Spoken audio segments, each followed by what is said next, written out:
control of the island early. But it seems like it's going to be a pretty straight west to east split. Having said that, it could be a little bit of a fight going down over Pochinki. And that's something we've seen quite a lot, right, so far. There's been a lot of Pochinki contestation. I'm not quite sure why. I mean, it doesn't really offer you anything massive by having control of that central city. And I don't believe we're on esports mode as well. So there's potential there's no cars. But it seems like something that every time it happens. And I'm curious whether that's because some teams want to get that early advantage in a map, right? Because we talk so much about having like a 3-4 kill advantage being really strong on this. So whether the fact that these teams are willing to go for the early gunfight is sort of like a flip the coin about getting that early advantage. Yeah, could be. Circle is, oh my lord, that's an interesting one. We have 3, make that 4 players. Western Hill we have that Finland has a lot of control of. You can push it quite easily from the north. So we see that they're sort of pivoting around this position right here. If they can get a lot of players here and start pushing onto the hill, then they can flip it around, right? They can take control of the high ground, which Finland doesn't have a lot of players on because of that group we saw to the east. If they can get control, they can flip it, and then they can be the defense. Rupture, sending it full speed forward alongside She Created and Apocalypse. They're trying to take control of the bunker. It makes sense. Get some sort of safe space close to your opponents. Now shots are being fired, and I mean, we can only keep them apart for so long. These are both very technical teams, but also for the most part, probably 2 of the most aggressive nations when it comes to these type of tournaments. They want to get it done with, they want to get it over with fast. And I think if you're Finland, I mean, that 3-0, or I should say 0-3 from last season is still kind of in the back of their head. So they want to go out and win this. Yeah, this first game sort of sets the tone for the whole series, right? If you can sort of prove that you're not to be messed with, you're not to be, not to be trifled with, prove you're great in a gunfight here. I mean, obviously, both these teams know, right? They know the other team's stacked. But if you just roll over the other team in map 1, then suddenly you have all that confidence, you have all that momentum that you can bring into the rest of the series. So it's really important for Finland to get this first map for me. Yeah, exactly. Airplane area is still being played by the Turkish team. And you can see Tavo and the others are like, nope, we know where they are now. Let's not run up there. And also, I saw a couple of Mosins. I haven't really seen those guns too much in play yet. Circle still on top of Finland, but I do feel like Turkey has there's stuff that Turkey can do from the positions that they have so far. Yeah, the big problem for Turkey right now is that valley that Finland has control of, sort of where we're looking right now, because crossing from there to the western side is so difficult. They need to try and clear it out before they even have a chance of getting across, and then they're getting shot at from all the people on the hill. So I'm looking for that group on the north that we spoke about had a way onto the hill. I want to see them get aggressive, them try and take a gunfight and try and take control of the high ground. Sakura. Yeah, that's info. I was going to say that's info that there are people down there, but they're going to start shooting at some point soon, and that's exactly what's going to happen. Rip finds the first. We haven't had a single flush yet, and I would assume the rest could potentially be coming in there as well, but maybe we have now found the place that this fight is going to go down. Yeah, there are still like pot shots going off on the eastern side, but this is going to be the important fight, right? This is the one that will pretty much decide the game. And Apocalypse started off early. They've already got a knock on the hill. So if Turkey can push on that, if Turkey can clear off this hill, suddenly that group in the valley of Finland that was giving them so much map control was at a massive disadvantage. Mikas is looking over. They know that there are people down there. They're leaving now, though. So, yep, that's good info to give across. Again, remember, Mikas is the captain on the Turkish team. You have 10,000 days on the other side doing the captain for Turkey. So a lot of info given across. Nothing he has to feed to captains, then feed to players. He can say it straight to them. Guys, they have moved away from the compound. Let's just hold this flank now. And the first kill of the series goes towards Turkey with Dog managing to flush out one of the Finnish players.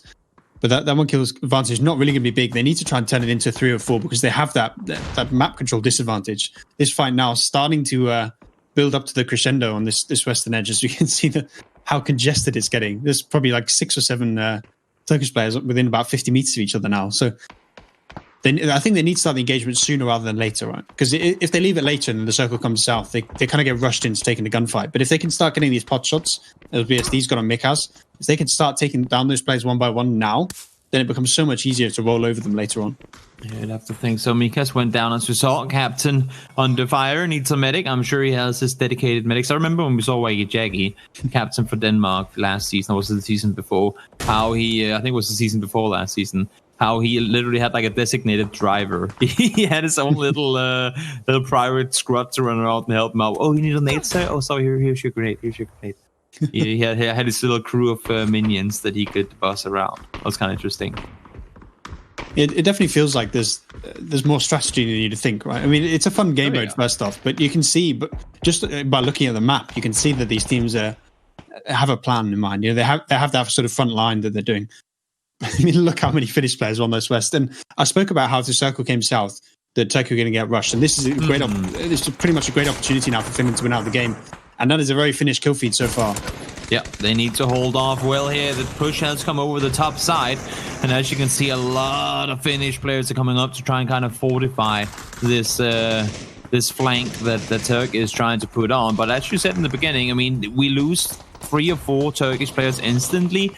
That just takes so much of the air out of the balloon in terms of them having the kind of spearhead opportunity to push forward. Well, that's a nice name for BSD, taking down one of the biggest players on the Finnish roster.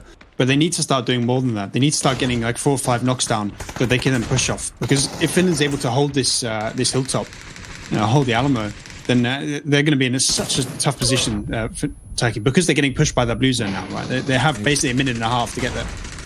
Yeah, they need to start moving. It's phase 5. It's going to start hurting. If you get knocked out here, you cannot get rest either. Turkey seems like they have managed to corner off a lot of these Finnish players down the valley. All they needed was to get a foot inside, and now they're starting to do damage. It is still going both ways, and remember, the feat that you're seeing in the middle, the tracker, is not counting knocked players, so it could be way more uneven than what it looks like right now. Finland losing players all over the place. Yeah, Turkey was just able to split in half that front line and isolate that group on the west, and they've just done so much damage. Suddenly a 10-kill lead in their favor. A lovely push by Turkey there. And I think now it becomes so difficult from Finland to turn around that man disadvantage. Like a knife through warm butter. They just sent it full speed forward. Initially, it looked like Finland had what it took to hold off. But once Turkey was given control of the hilltop, the Finnish players just couldn't really hold up against it. And they're just continuing this, like, the full-on sprint forward. And it's been a while now since I've seen a Finnish kill. There's lasers coming in, and the only targets of Finnish players. Yeah, I mean, realistically, it's damage control now. Can you try and at least get like 2-for-1 trades before you go down? And I mean, and no one's getting 1-for-1 trades before they go down right now. Turkey's just slaughtering the Finnish roster. And maybe this is a sign of things to come, because Turkey didn't lose a map in Nations Royale Season 2. They literally won every map they played. And it kind of feels like the same Turkey's back. You know? They're back to try and win for the 3rd time in a row. This is impressive. Now, there are a few kills coming in for the Finns, but with every single kill the Turkish get, the Finnish players need something like 4 or 5 to even it out. Let's see, 7 to 22. I think those numbers are somewhere around correct. There are a few knock players here and there, but this should go in the favor of the Turkish team. And I gotta say, I mean, as I said before, I thought Finland actually had it when they initially started holding up and kind of fortifying the hilltop position. It just, in a matter of seconds, they just turned on a dime. Yeah, Finland, they had that big group that went sort of to the northwestern edge, right? They pushed down the hill and tried to flank the Turkish roster. And I kind of feel like they left the hill a bit exposed. And Turkey recognized that and literally just walked straight up. They took control of the high ground and just started shooting down and taking out that western group of Finland. So I think maybe a bit of over-aggression from the Finnish roster there. A bit of a... not recognizing the sort of the context of the fight, because Turkey had to make that push. They had to push up the hill. If Finland could have just held control at the top, then maybe it could have gone the other way around. They did so extremely well as well. Noki, you're on your own. Is he going to die to blue? Deny points! Deny points!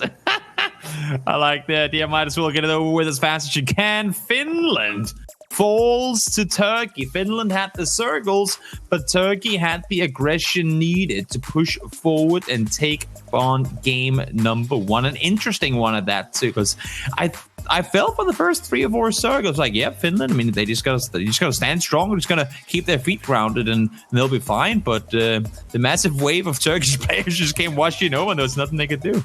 It kind of felt like Finland had that. They had that front line for a while, up until about phase 4. And then phase 5, we just had this group that we're seeing here that just moved off. They sort of opened that gap in the front line, and Turkey just spotted that and just exploited it. And were able to isolate I think it was like 10 or 15 Finnish players down this ridge. And once you have that high ground, there's not really much people down the hill can do, because there's only so much cover you can have when you got 15 people shooting at you. Yeah, exactly, and that's got to be the like kind of the turning point, right, of this. As soon as they were up on the hilltop, I don't want to say it was game over for Finland.